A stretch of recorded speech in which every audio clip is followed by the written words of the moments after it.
Have you ever met someone who treats you like you're beneath them? They interrupt, they mock, they act like you're invisible, and the worst part? The more respectful you are, the more rude they get. But here's a truth most people don't want to admit. Rude people don't respect kindness. They respect power.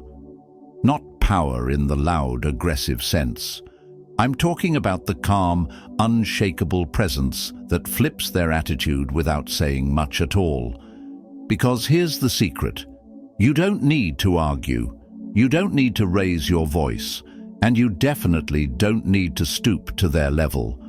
All you need are a few psychological tools. And in this video, I'll give you powerful ways to flip someone from rude to respectful without ever losing your cool. Ready? Let's dive in. By the way, if you enjoy deep, thought-provoking insights on Stoicism, self-improvement, and navigating life with wisdom, you'll love my free newsletter. Every Sunday, I share powerful lessons, controversial truths, and practical strategies to help you level up, all for free. Want to join? Sign up using the link below and start receiving value-packed content straight to your inbox every week.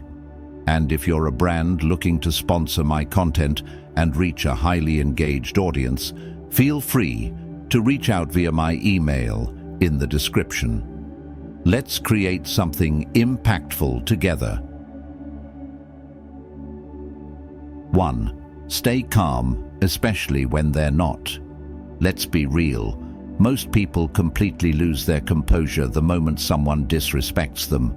They either shut down or explode. But both reactions are wrong. Let me tell you about a meeting I had years ago with someone who was used to dominating every room he walked into. He was arrogant, loud, constantly interrupting, and worst of all, he thought belittling others made him powerful.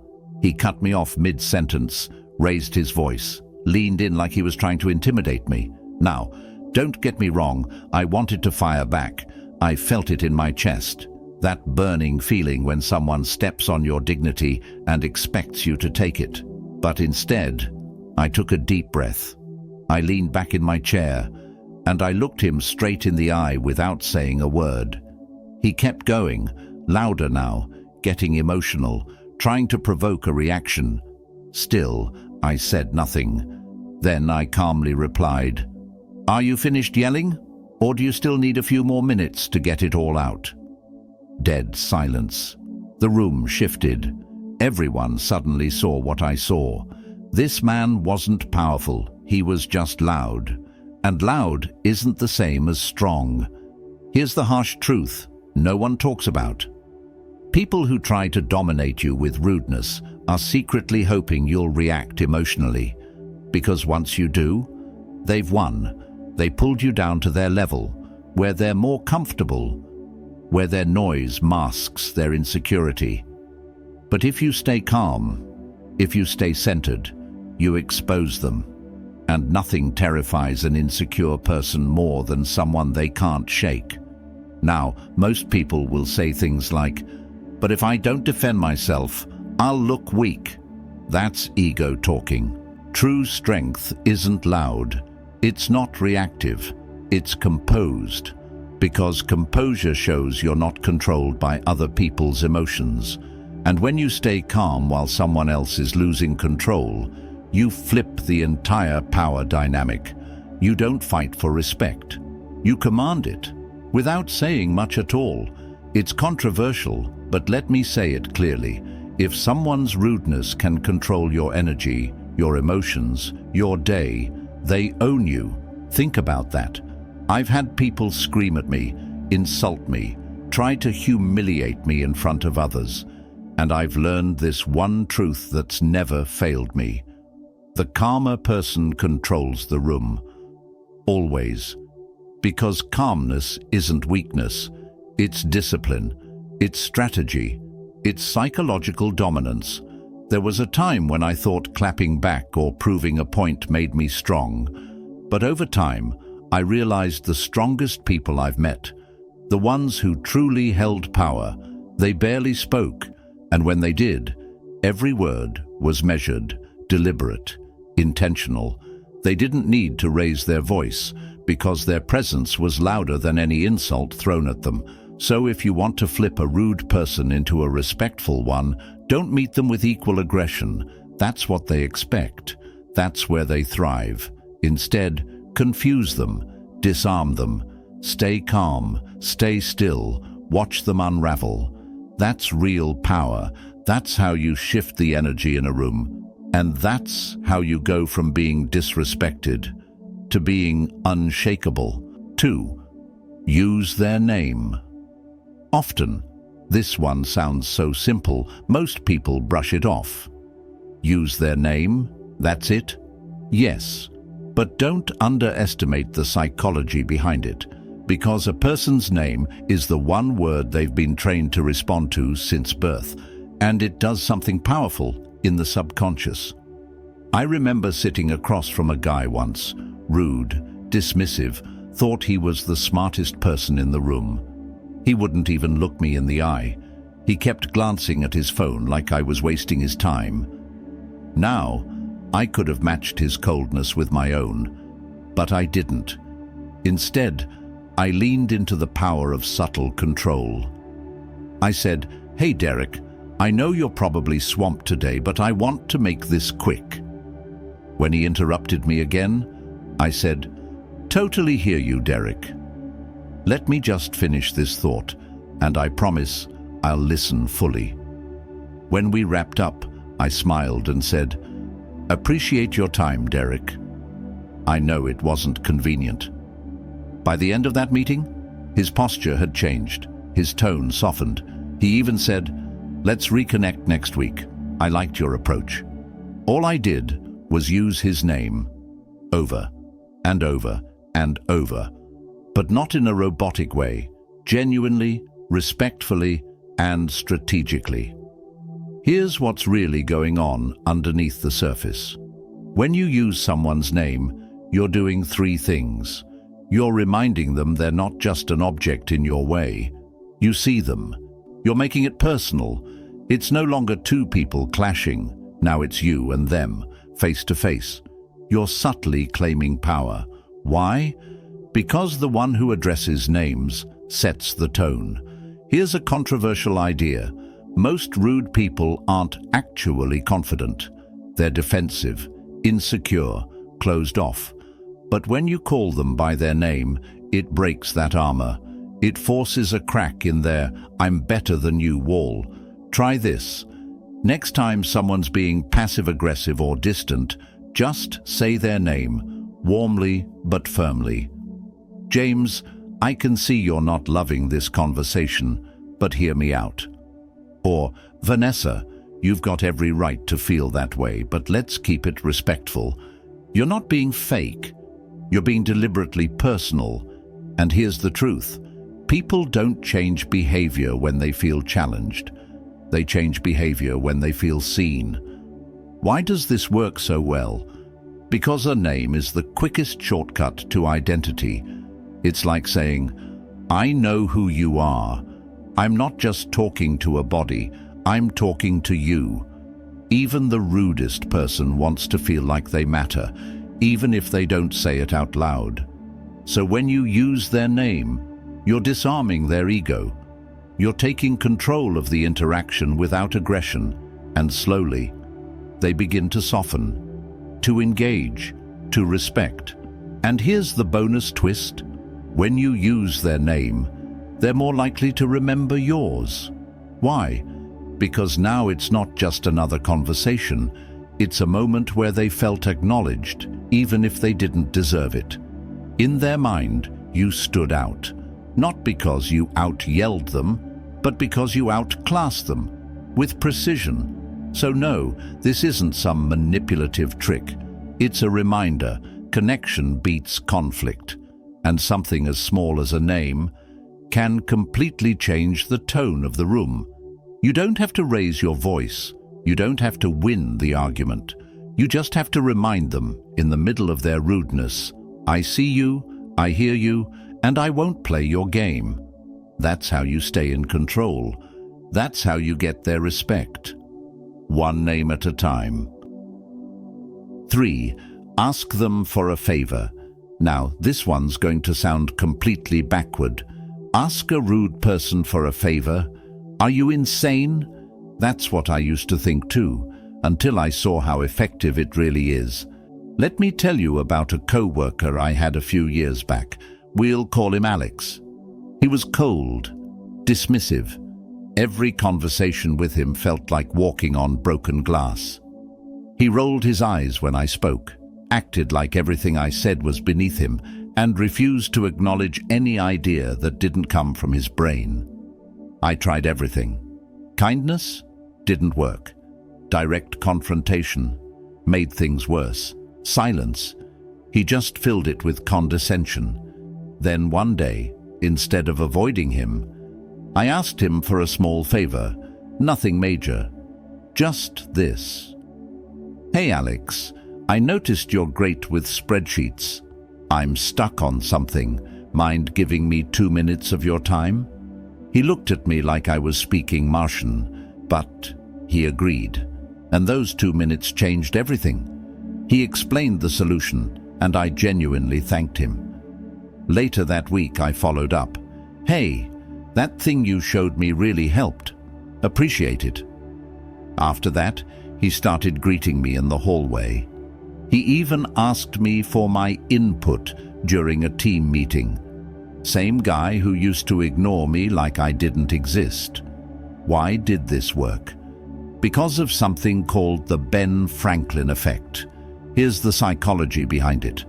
When someone does you a favor, no matter how small, their brain starts to rationalize the behavior. They think, well, I must not dislike this person that much. I helped them.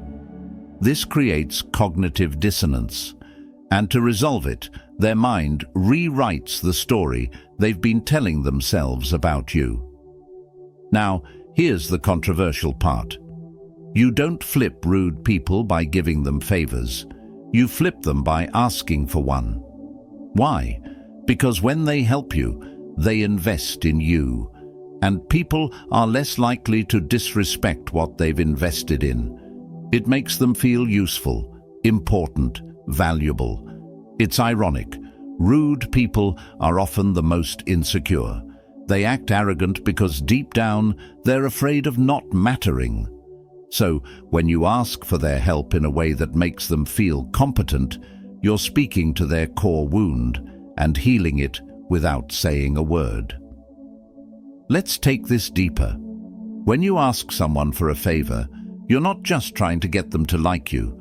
You're flipping the power dynamic, because now they're giving to you. And that builds a weird kind of reluctant respect. They might not like you right away, but they'll start treating you differently. Why? Because they helped you. And helping someone humanizes them in your eyes and you in theirs. Even jerks feel human when they help someone. Here's how to do it right. Ask for something small and specific. Don't go big. You're not asking for a life loan. Make it about their strengths. You're good at this, not I'm useless.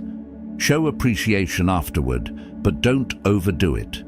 Keep it sincere, not needy.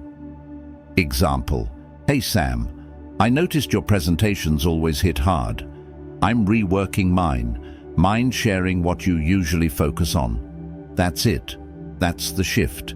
You give them something their ego likes, while setting a respectful tone. And if they still reject it, that tells you something too. They're not just rude. They're insecure, fragile, and probably beyond influence. But most people, they'll soften, not because you begged, but because you let them feel strong without having to be cruel. So, next time you face someone who's rude, cold, or standoffish, don't argue, don't shrink, don't try to win them over. Just try this. Ask them for a favor that speaks to their ego. It doesn't make you weak, it makes you smart.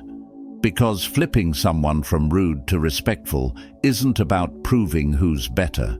It's about shifting the energy, by making them feel like they matter, even if they never said it out loud. That's all they ever wanted in the first place.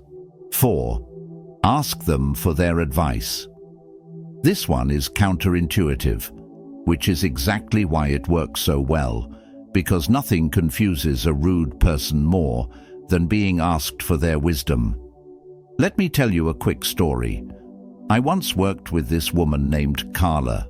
She was sharp, experienced, and everyone respected her. But she had one fatal flaw. She treated newer or younger people like they were beneath her. Her tone was icy. Her feedback was laced with sarcasm. One time I shared an idea in a meeting and she cut me off mid-sentence with, "That's cute. Let the grown-ups finish first." It stung. Everything in me wanted to snap back, to put her in her place. But something told me, don't fight her ego head-on, redirect it. So, a week later, I walked into her office and said this, "Carla, I've noticed you're really good at getting buy-in from the higher-ups. I struggle with that sometimes. Mind if I pick your brain for 10 minutes? She blinked. Her face softened. She said, "Sure. What are you working on?" We talked for 15 minutes. She gave me advice, shared a few tactics, and guess what? She never disrespected me again. In fact, she went out of her way to support my next idea in front of everyone. Why? Because I asked her for advice. Let's break down why this works. Rude people often build a false sense of superiority to mask their insecurity. They push others down to keep themselves up. But when you ask for their advice, you flip the script. You do something their ego never saw coming. You validate their importance without inflating your own weakness. It's not about being submissive, it's about playing mental judo. You use their strength, pride, to create your advantage, respect. This is controversial, I know, because some people will say, never feed a rude person's ego. But I say this, sometimes the fastest way to defuse arrogance is to redirect it into usefulness. When someone gives you advice, they start to see you as a reflection of their own intelligence. Their mind goes, if this person values my input, maybe they're not as clueless as I thought. And slowly, the wall comes down. Here's how to do it properly. Ask for advice that taps into their strengths. Make it real. Keep your tone genuine, not submissive. You're being respectful, not worshipping. Follow up. Let them know their advice actually helped. This builds subconscious rapport. Example. Hey Marcus, you always seem to get your point across without ruffling feathers. I've got a tricky conversation coming up. Any tips on how you approach stuff like that? Boom. Now you're the student, they're the teacher. And teachers rarely disrespect students who genuinely want to learn. And here's the twist. You're not giving away power, you're gaining influence. Because most people want to feel like the expert. So when you frame them as one, even if they're rude, you're speaking directly to their ego's weak spot. Let's be honest, rude people usually crave respect, but they go about it the wrong way. So when you give them a chance to feel respected without them earning it through dominance, you take control of the relationship without even raising your voice. That's powerful, and it leaves them thinking, this person's different. They're not just trying to beat me, they're actually listening. Which is rare, and that rare respect, it turns enemies into allies faster than any argument ever could. So next time someone talks down to you, don't react emotionally. Instead, calmly say, you seem to have a good read on situations like this. Got a minute for some advice? Watch how fast the tension shifts. Not because they changed who they are, but because you changed how you led them. Sometimes power isn't in proving you're right. It's in making them feel useful, until they start respecting you for seeing value where no one else did. That's not weakness, that's wisdom. 5. Show respect first. Once. Here's the truth most people won't tell you.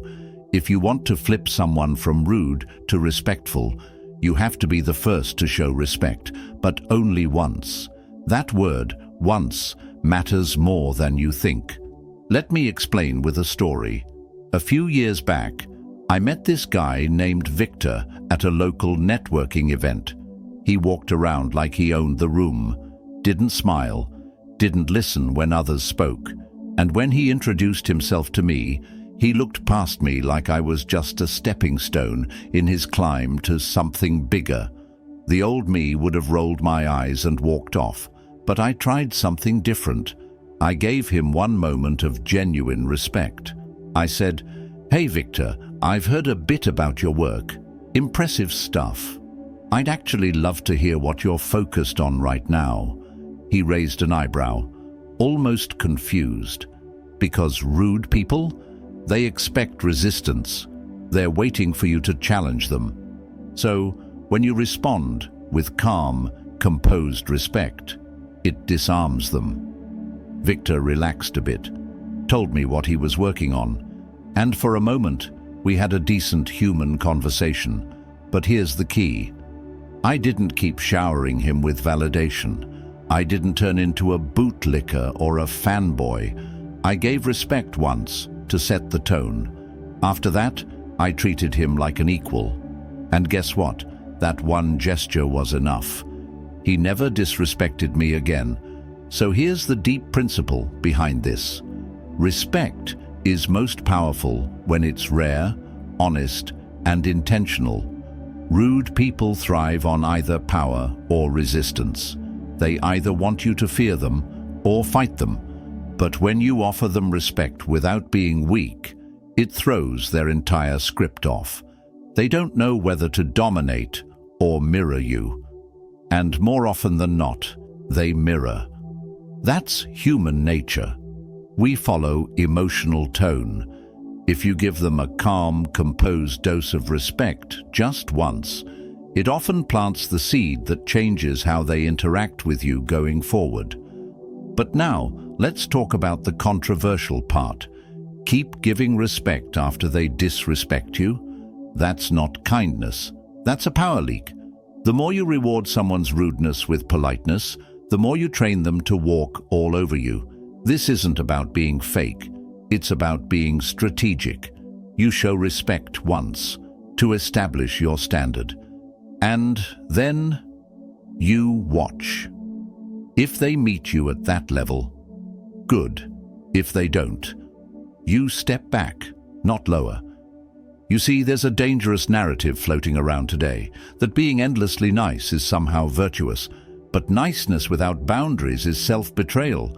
And rude people, manipulators, narcissists, egotists, they can smell it.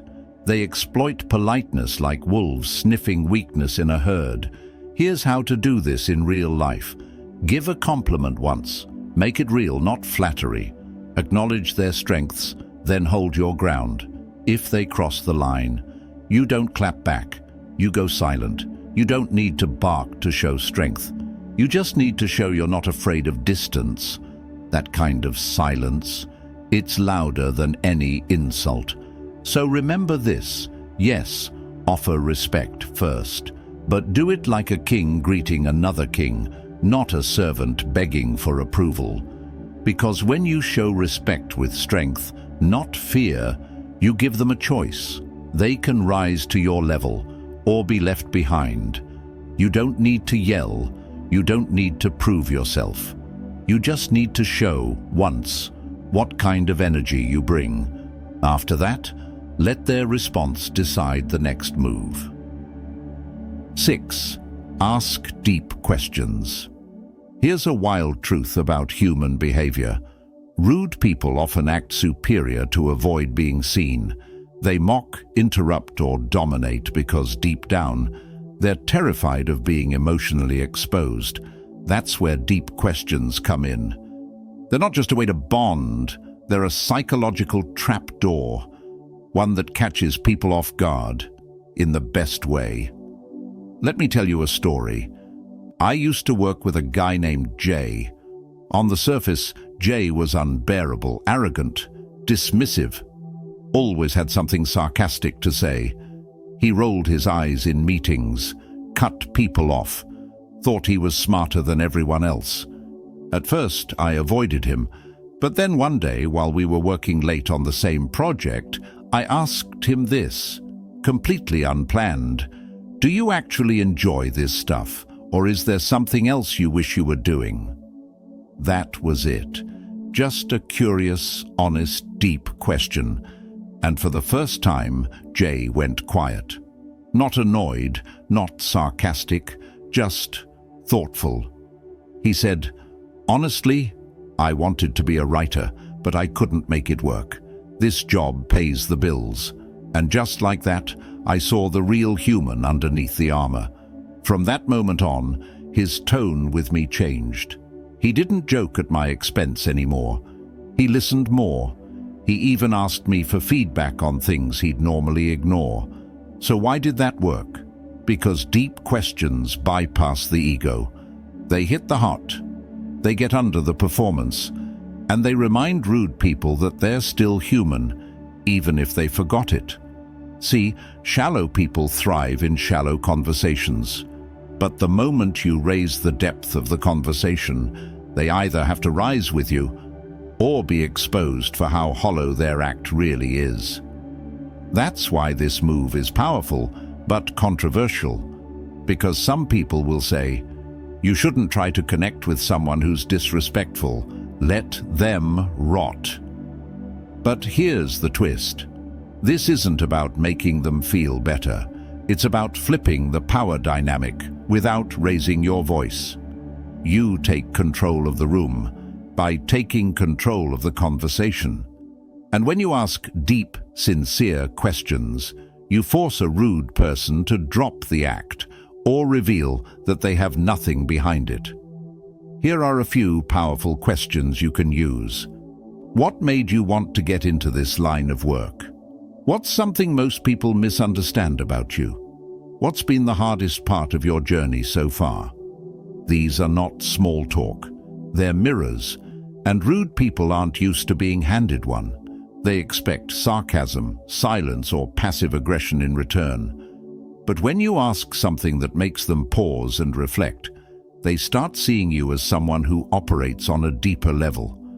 And respect always flows upward.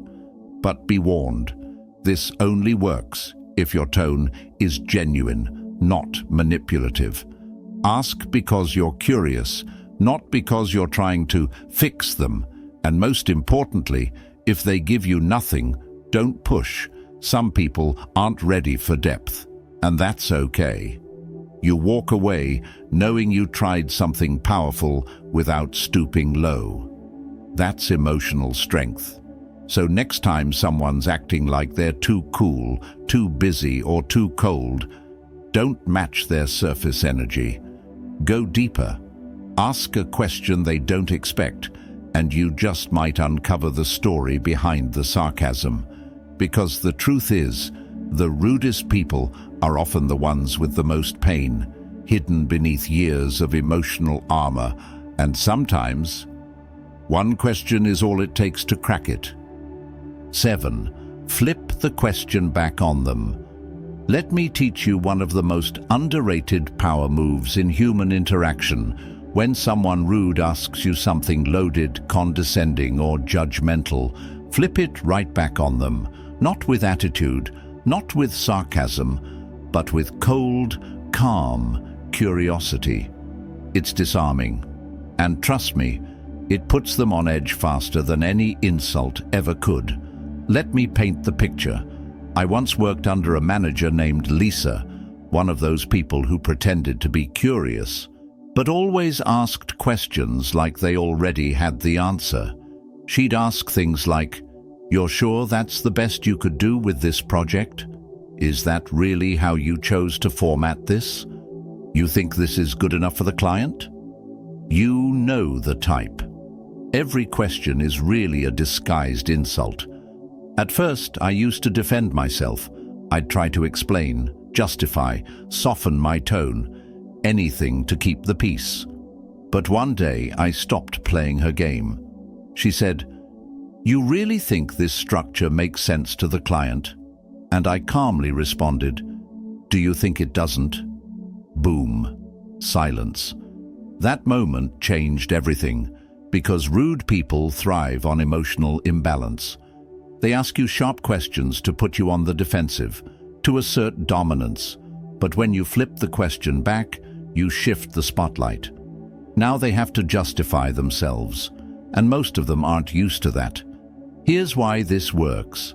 It forces them to reveal whether they're actually curious or just trying to control the conversation. When someone asks you a pointed question, don't absorb it. Redirect it. Ask them the exact same thing, but with genuine curiosity. It looks like this. Why would you do it that way? What would you have done differently? Is that what you wore to the meeting? What do you think would have been more appropriate? You really think that's a good idea? I'm curious, what would you consider a better one? You're not being passive-aggressive. You're inviting them into their own judgment, and most of the time that makes them pause, because it reveals what their question really was, an attempt to feel smarter, higher, or more in control. Now, here's the controversial truth. Most rude people aren't actually confident. They're just terrified of being wrong. So they ask questions to deflect attention from themselves, to make sure you're the one who looks unsure. But when you flip the question, calmly, you show that you're not afraid to look them in the eye. You don't chase approval. You don't explain yourself like a child waiting for a gold star. You treat them like an equal, and that is what earns respect. Here's what this sounds like in real life. Checkmark. Do you really think this is the best plan? I'm open to feedback. What would you change? You think you handled that conversation well? I'm curious. How would you have handled it? You still haven't finished that? What's your strategy for managing work like this? Notice the tone. Calm, open, curious, not defensive, not sarcastic, just balanced power. And here's the deep message. You don't always need to fight a rude person. Sometimes all you need to do is hand them the mic. Because when they hear themselves out loud, they either rise to clarity or shrink in awkwardness. You're not mocking them. You're giving them what they gave you, but with more class. And that kind of emotional composure, it commands a different kind of respect. One they're not used to giving, but they'll feel it. Let's face it, dealing with rude people is draining. But here's the thing most people never realize. You don't rise by reacting. You rise by responding with control. When someone's rude, it's not always about you. It's often a reflection of their insecurity, pain, or emotional immaturity. And the moment you understand that, you stop taking it personally. You stop dancing to their rhythm.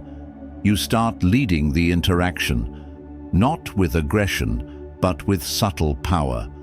The way you carry yourself in the face of disrespect says everything about you.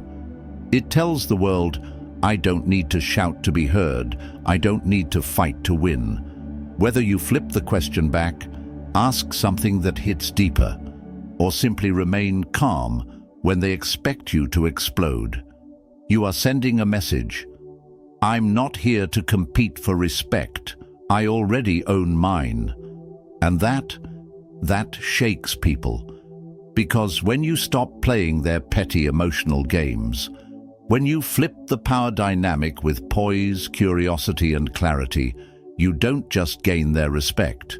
You make them rethink how they treat everyone. So next time someone tries to test you with disrespect, don't flinch.